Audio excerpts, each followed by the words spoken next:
Hello everyone, King Size Customs here, hauling a wheel loader with a Kenworth K100 stretched cab.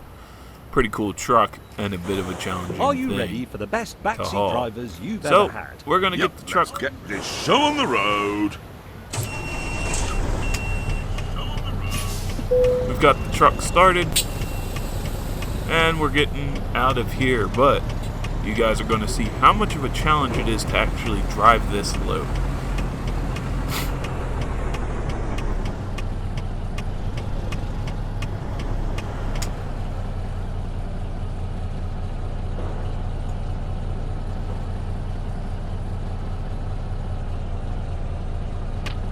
Turn right.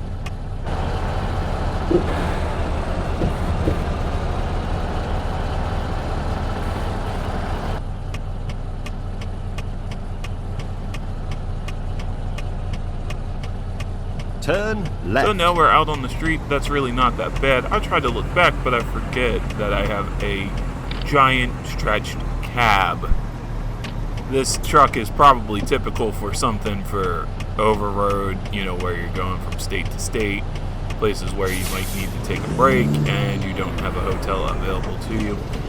So kind of a crazy deal, really. And you also notice we've got a bit of traffic here, just a little bit of traffic. So I'm trying to strategically move this load and still keep it in gear, but you'll notice there's a few issues I have here. So, how's everyone doing? I know it's been about a week. I'm trying to get a little bit more consistent with these videos. It's probably Friday when you're watching this, but due to concerns and due to job things and how I work a weird schedule due to retail, I'm recording this on a Monday. You guys are probably going to see it on a Friday. I'm probably going to be, at the beach since it's still the summer and I live within driving distance of a small beach. So, haha. But, no, I wanted to talk about something that's going on in my life. And I'm sure some of you guys may or may not have seen it. It just depends who watches this video and the rest of my videos. But I'm kind of going through a slump. I keep having these weird moments in my day where I don't feel too happy. I don't feel excited. I don't feel content. I just feel like, what am I doing? And then I go and play this game for a little bit and I don't know. I start driving and listening to a podcast and I start thinking about things. Keep left, and then turn left. But what I really wanted to ask you guys, those of you who watch, is, does that happen to you guys? I mean, I work a job that's kind of under my skill set. I have a college degree. I graduated from a pretty big name university. I work a close to minimum wage job. And I don't want that to sound like I'm complaining, but it's really like, to me, it's really like, what did I do? So, I don't know, that's just me. The other thing, though, is I love my job because it's making me more physically active and more physically fit, which is nice. I lost a little bit of weight after working there for a little bit. I do sweat a lot. I do move around a lot. And it's kind of cured this I want to eat everything all day type deal. So, I mean, it's a good job, and that's kind of what some of the... I don't think I went through a red light, but whatever. But it's cured some of the... I gotta eat everything in the house. Yeah, that's one of the fringe benefits. And the next thing is, I've been trying to practice playing this game, but it helps me think about and determine pallet loads. We have these, this is a technical term, but we have these things called gaylords. What it is it's a box on a pallet. So, and that's for salvage, that's for things that need to be recycled that we can't put out on the sales floor. So what happens with that is, once these salvage gaylords become full, we have to load them up on the truck.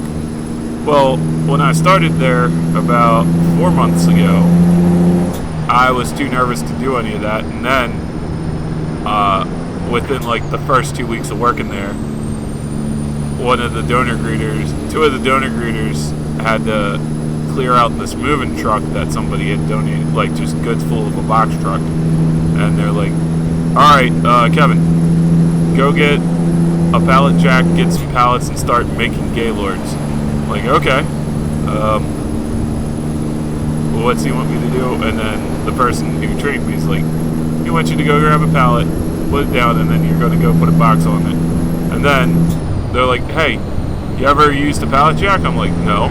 They're like, all right, it's real simple. Here's what you do. And you pull this little tab up, and you start using the handle like a floor jack.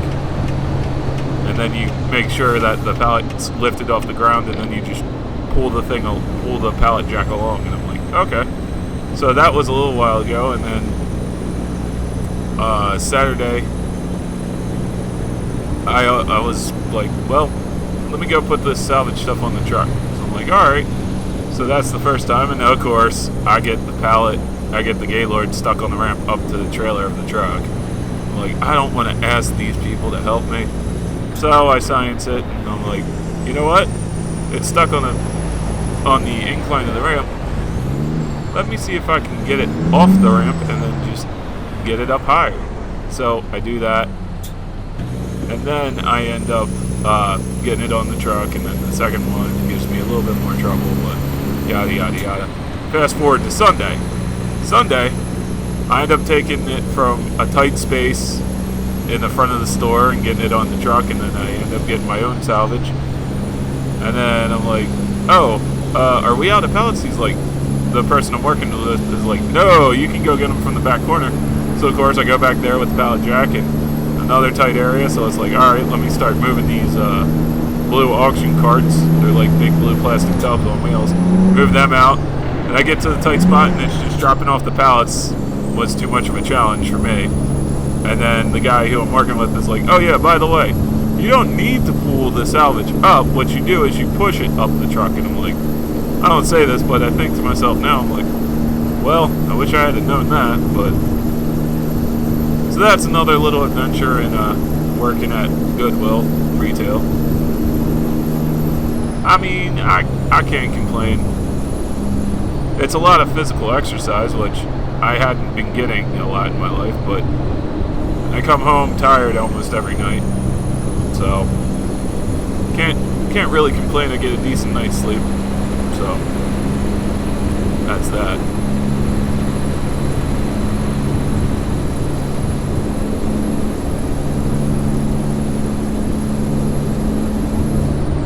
Oh, here's where it starts getting bad.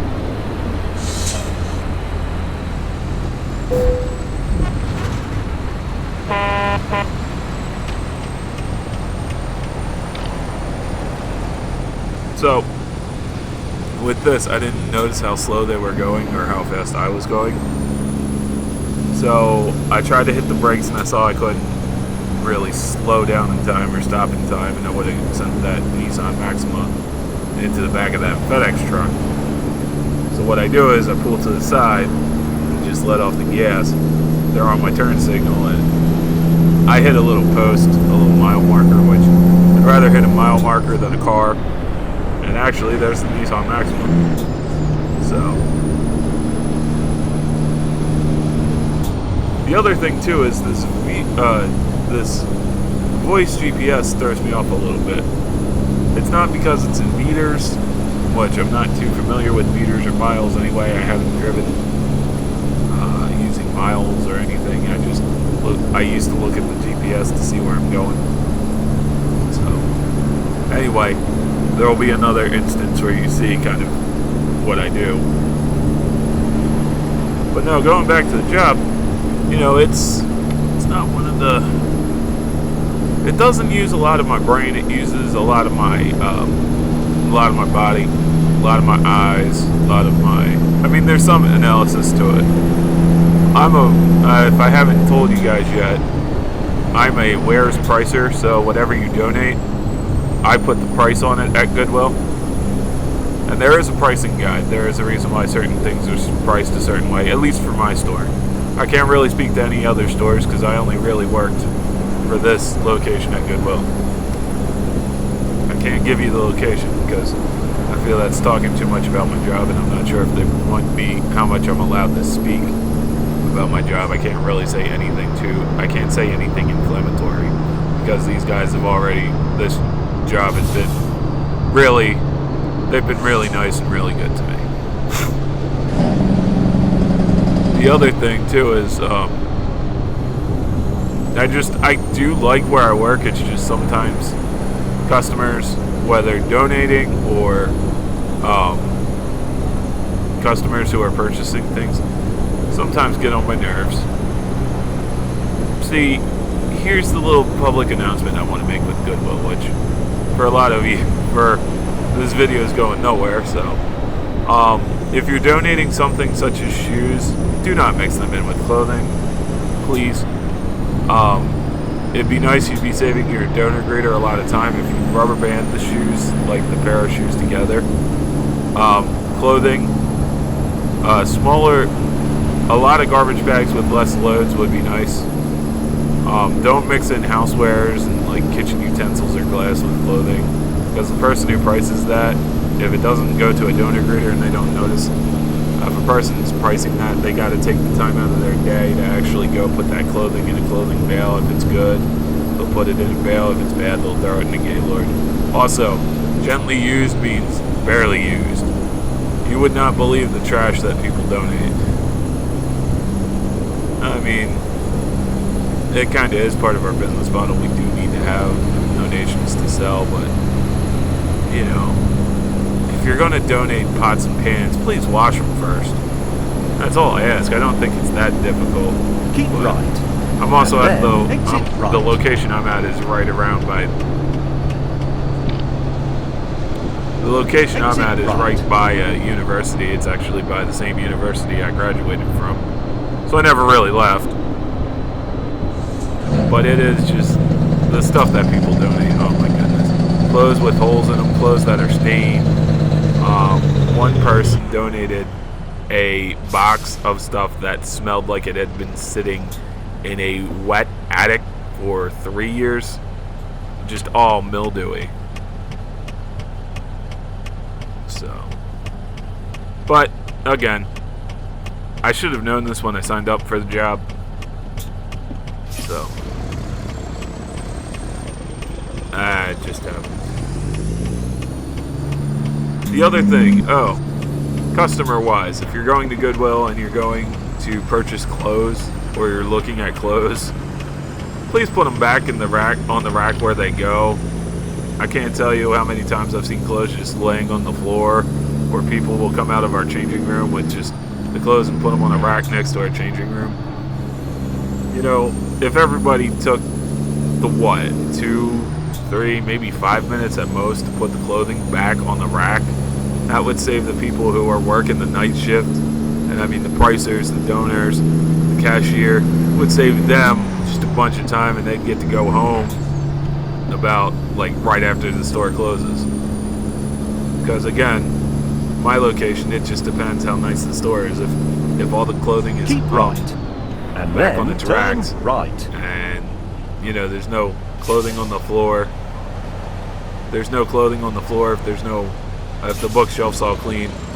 We get to go home right after the store closes. Otherwise, we got to spend 30 minutes to an hour cleaning up the store. Right. I don't know about you, but if I'm working from 1:30 to about 9:30 with 2 15-minute breaks and a half-hour break, and that's just, it's really based upon when you can, not when you want. It's when you can. I don't feel like staying another extra hour than I have to, but that's just me complaining. But I believe, and those of you who work in retail locations such as clothing stores or toy stores or any retail location, you know, does this happen at your job, or is there something else that goes on? Do people generally... Oh, here's where it gets bad. I got it too close. I mean, that's just the thing. It just feels like it's... And I know it's not. It's just people's laziness. It's not really disrespect. And I can't figure out the gearing in this truck to save my life. But it feels like they disrespect me and the rest of the people who work there. You know, the old, well, they get paid to do this. No, my job that I get paid for is to price the stuff that you guys buy. We don't have a cleaner to pick up clothing, or, you know, we don't have a designated trash person. It's the donor greeter who has ever worked in the door. When you bring trash to us, they have to put the trash in that trash can and roll it out to a dumpster. But, again, you can't change people.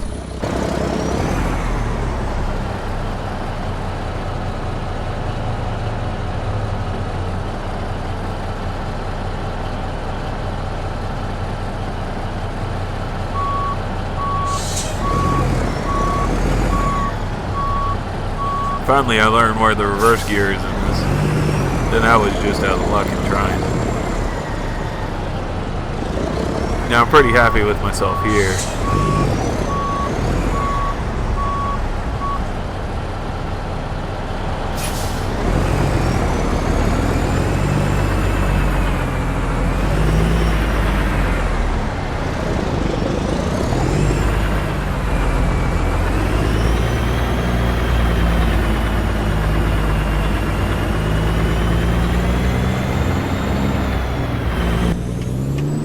And there we go, right over the train tracks. No issues. And I didn't even touch that other car.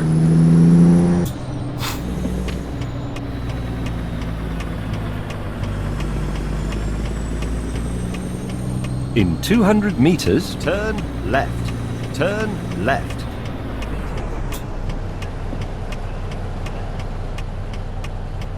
Here's where I get stuck, where the GPS confuses me, because I'm like, wait a minute, it's telling me to turn left now, but it's actually up at this turn. And if you look at the GPS, there is a red line that's supposed to tell me where to go, but the elevation, the highlights in the elevation aren't really highlighted too well.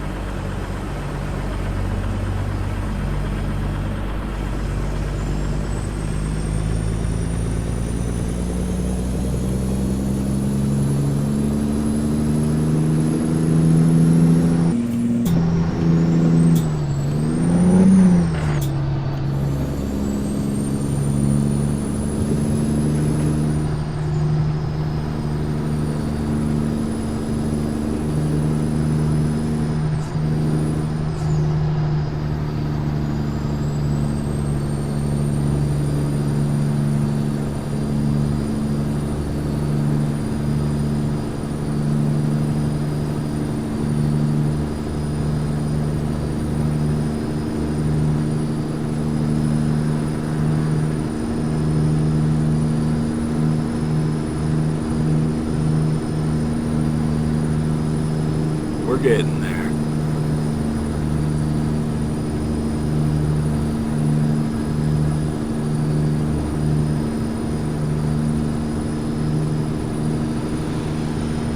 In 200 meters, turn right.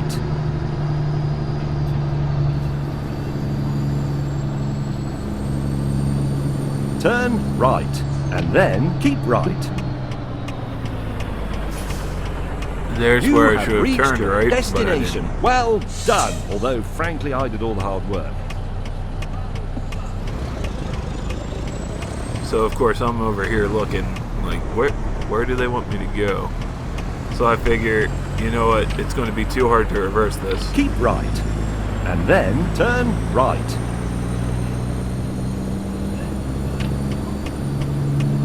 Yeah, see, keeping right here doesn't even go with what the GPS says.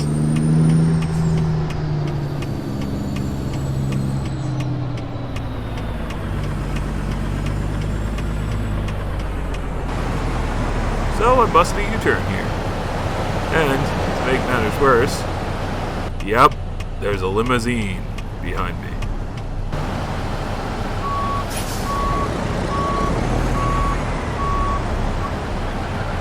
only just inches up, which I don't understand. I believe the reverse lights on that trailer would indicate that I am reversing, but I guess not.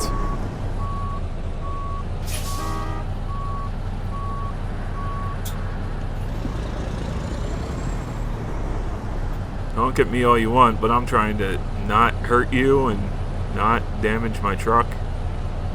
I get a little nervous around this telephone pole, but other than that. And I try to swing it without touching the limousine. And you see I come close. But I look over there and see that there's nothing but dirt, so a little bit of kicking up a little bit of dirt's a lot less than hitting a limousine.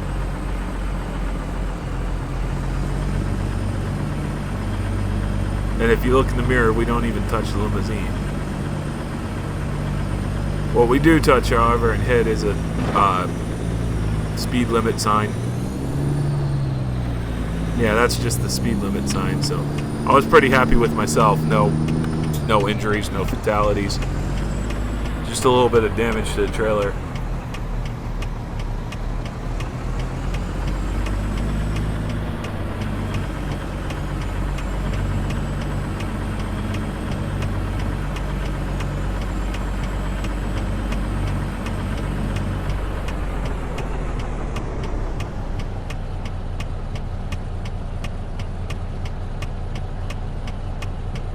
And then here I wasn't too sure of how much room I'd have, but I make it work.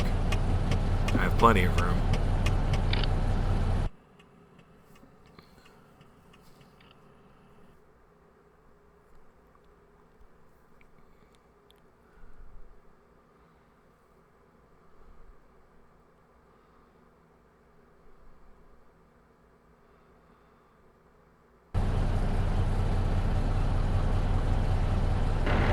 Now here you'll see why I didn't want to do the reverse. I mean, backing a trailer in of this size in my limited experience probably wouldn't have been good. I mean, I would have gotten more skill, but probably still would not have been good. But you guys will see why I didn't back it in. And, well, I think I'll leave you guys here. I might play a song. So, later.